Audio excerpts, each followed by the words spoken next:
sini saya akan menjelaskan kearifan lokal teknik pangan tape singkong. Sejarah asal-usul tape tidaklah diketahui secara tepat.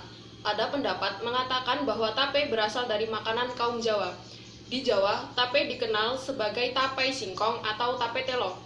Tape singkong ini adalah tape yang terbuat dari bahan dasar singkong. Makanan ini sangat mudah kita jumpai. Tapai atau tape adalah kudapan yang dihasilkan dari proses fermentasi bahan pangan berkarbohidrat sebagai substrat oleh ragi di Indonesia dan di negara-negara tetangga. Substrat ini biasanya umbi singkong dan beras ketan.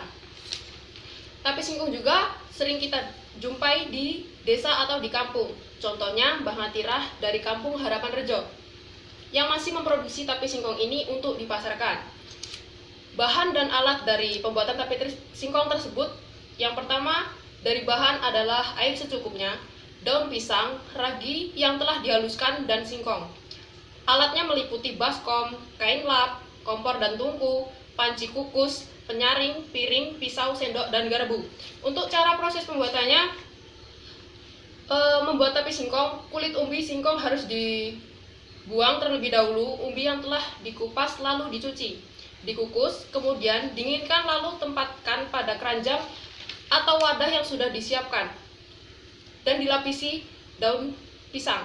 Ragi disebar pada singkong dan lapisan daun pisang yang digunakan sebagai alas dan penutup.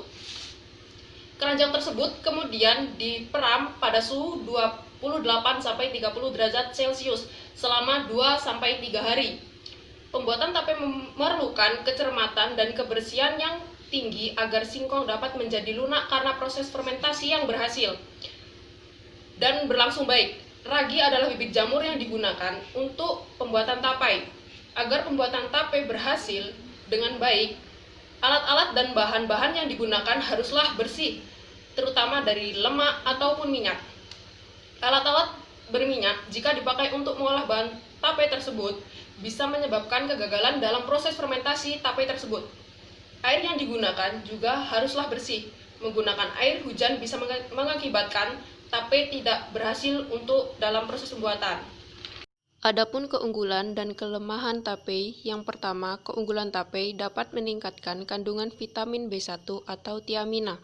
Vitamin ini diperlukan oleh sistem saraf, sel otak, dan sistem pencernaan agar dapat berfungsi dengan baik, karena mengandung berbagai macam bakteri yang baik, yang aman untuk dikonsumsi. Produk fermentasi ini diyakini dapat memberikan efek penyehatan tubuh, terutama sistem pencernaan, karena meningkatkan jumlah bakteri dalam tubuh dan mengurangi jumlah bakteri jahat. 2. Kelemahan pada tape. Konsumsi tape yang berlebihan dapat menimbulkan infeksi pada darah dan gangguan sistem pencernaan. Selain itu, beberapa jenis bakteri yang digunakan dalam pembuatan tape berpotensi menyebabkan penyakit pada orang-orang dengan sistem imun yang terlalu lemah seperti anak-anak balita, kaum lanjut usia, atau penderita HIV. Untuk mengurangi dampak negatif tersebut, konsumsi tape perlu dilakukan secara terkendali, dan pembuatannya secara penyimpanannya pun dilakukan dengan higienis. Jadi kesimpulan dari tape singkong ini adalah yang pertama, 1. Pembuatan tape termasuk dalam teknologi tradisional karena masih menggunakan cara-cara yang terbatas. Yang kedua, pada proses pembuatan tape, jamur ragi akan memakan glukosa yang ada di dalam singkong sebagai makanan untuk pertumbuhannya.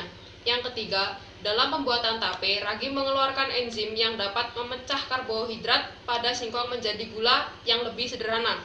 Yang terakhir adalah kegagalan dalam pembuatan tape biasanya dikarenakan enzim pada ragi tidak pecah apabila terdapat udara yang mengganggu proses pemecahan enzim tersebut.